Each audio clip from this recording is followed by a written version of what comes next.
আজ মহালয়ার সকাল থেকেই ঘাটগুলিতে চলছে তর্পণ, আর এই তর্পণ করতে এসেই বিপত্তি। সেখানে যে খবর পাওয়া গিয়েছে, উলুবেড়িয়াতে নদীতে তলিয়ে গেছে এক নাবালিকা।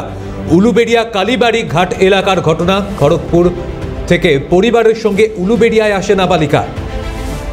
আজ তর্পণ করতে এসেই নদীতে তলিয়ে গেল এই নাবালিকা। ডুবুরি নামিয়ে তল্লাশি জারি বিপর্যয় মোকাবিলা বাহিনীর। সেই ছবি আপনারা দেখতে পাচ্ছেন। আজ মহালয়ার দিন ঘাটগুলিতে চলছে তর্পণ, এবং এই তর্পণের মাঝেই ঘটে গেল উলুবেড়িয়াতে বিপত্তি। কালীবাড়ি ঘাট এলাকার ঘটনা। সেখানে নদীতে তলিয়ে গেছে এক নাবালিকা। খড়গপুর থেকে পরিবারের সঙ্গে উলুবেড়িয়াতে এসেছিল এই নাবালিকা। প্রত্যক্ষদর্শীরা কি বলছেন শোনাবো আপনাদের।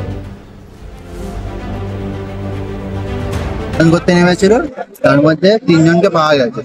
ঠিক আছে, আমরা তিনজনকে বোতে তুলে, আর একজনকে পাওয়া যাচ্ছে না। তারা বলছে একটা বাচ্চা মেয়ে ছিল, কিন্তু আমরা বাচ্চা মেয়েকে দেখতে পাইনি। আসলে তো বাচ্চা একজন কি ডুবে গেছে? একজন সেটা আমার ঠিক এখন বুঝতে পারছি না, ডুবেছে না ডুবেনি সেটা আমরা কি বলতে পারছি না। আমরা তিনজনকে পাওয়া গেছে, আমরা তিনজনকে তুলেছি। আচ্ছা, ওদের বাড়ির লোক বলছে ডুবে গেছে একজন। বাড়ির লোক বলছে ডুবে গেছে। ওরা কতজন ছিল? ওরা 7 জন ছিল। আচ্ছা, 7 জন ছিল, একজন ডুবে গেছে বলছে। এখন পর্যন্ত 6 জন আছে। 6 জন আছে, একজনকে পাওয়া যাচ্ছে না। পাওয়া যায় না, যাকে বাচ্চা মেয়ে। ওরা কি এই মহালয়া চান করতে এসেছিল? মহালয়ায় চান করতে আসছে। উলুবেড়িয়ায় কালীবাড়ি ঘাট এলাকার ঘটনা। সেখানে যে খবর সামনে আসে, তর্পণ করতে এসে নদীতে তলিয়ে গেছে এক নাবালিকা। ইতিমধ্যেই ডুবুরি নামিয়ে তল্লাশি জারি বিপর্যয় মোকাবিলা বাহিনীর।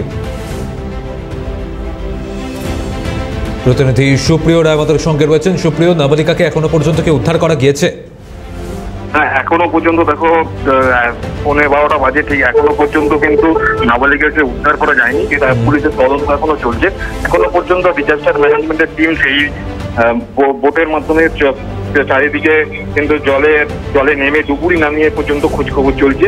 এবং গঙ্গা তীরবর্তী এলাকায় যে তখন ভাটার সময় হয়েছিল, হীরাপুরের দিকেও কিন্তু পুলিশের দিকের টিম বসানো হয়েছে আপাতত।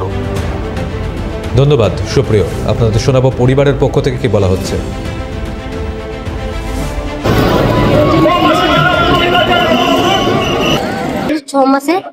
6 মাসের কাজ তুলে নিয়েছে।